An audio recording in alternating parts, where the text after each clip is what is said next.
Daniel was not loud. He was not dramatic. He was simply consistent.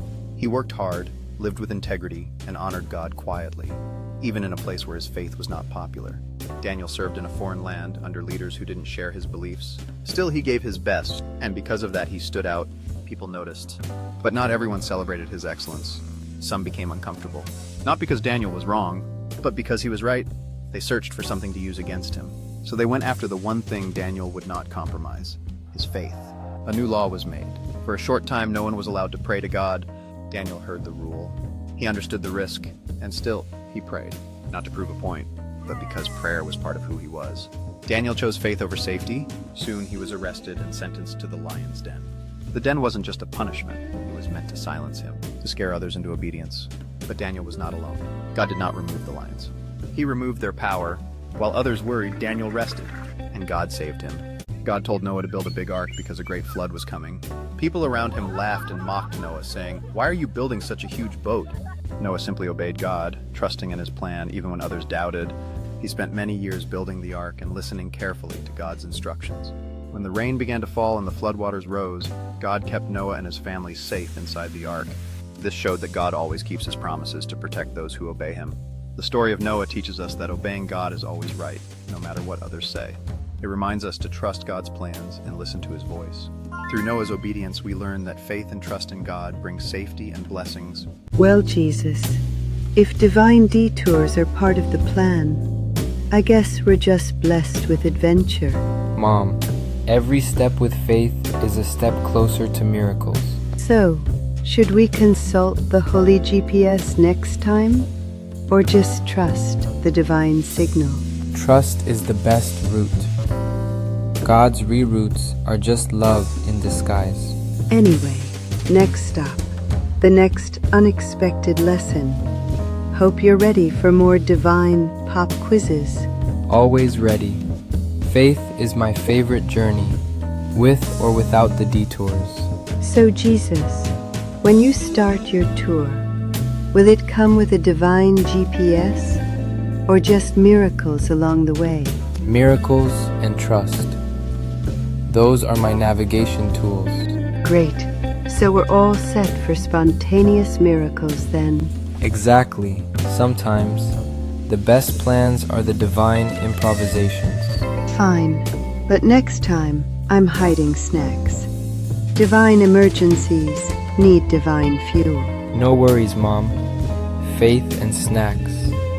Best combo for any journey. And don't forget, Jesus, your tour guide mom is always just a prayer away. And I'll always be here.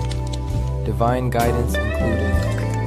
Free of charge. Well then, let's walk on. Miracles and snacks await. With faith as our compass, every step is a blessing. So Jesus, shall I sing Amazing Grace? Or Jesus loves me as we go? Why not both? Worship and humor, perfect combo. Ready for divine jam session. Who needs a band when you've got faith? With God, any moment becomes a symphony of grace. Then let's make some heavenly music. Next stop, divine concert. Just follow the divine beat, Mom. Each step a sacred note. And if we get lost again, I'll just pretend it's part of the plan. Isn't that how faith works? No GPS needed. Just trust and a good sense of humor. Well, Jesus, with your guidance and my sense of humor, we're unstoppable. With love and faith leading us, every journey is holy ground. Then onward we go.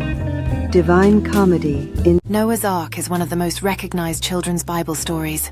The biblical account reveals a powerful story of judgment, faith, and God's covenant with humanity. Noah found favor with God because he lived righteously in a violent world. God told him, "I will establish my covenant with you," and instructed him to bring his wife, his 3 sons, Shem, Ham, and Japheth, and their wives into the ark. God commanded Noah to build the ark from gopher wood with rooms, 3 decks, and a single door, sealed with pitch. Noah obeyed exactly.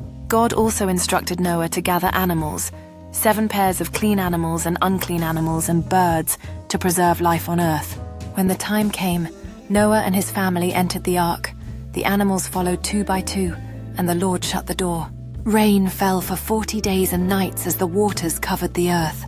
After 150 days, God caused the waters to recede, and the ark rested on the mountains of Ararat. A dove returned with an olive leaf, signaling new life. God brought Noah out of the ark, blessed him, and promised never again to destroy all life with a flood. Long ago, when the world was noisy and unkind, God spoke to Noah. "Build an ark," God said. "Rain is coming." Noah trusted God and started building. People laughed and asked, "Where is the water?" Noah smiled. God keeps his promises. Soon animals arrived 2 by 2, stomp, roar, moo, quack. Dark clouds filled the sky and rain began to pour. The ark floated safely as God protected Noah, his family, and the animals. After the rain stopped, God placed a rainbow in the sky as a promise. Noah thanked God, and the world began again.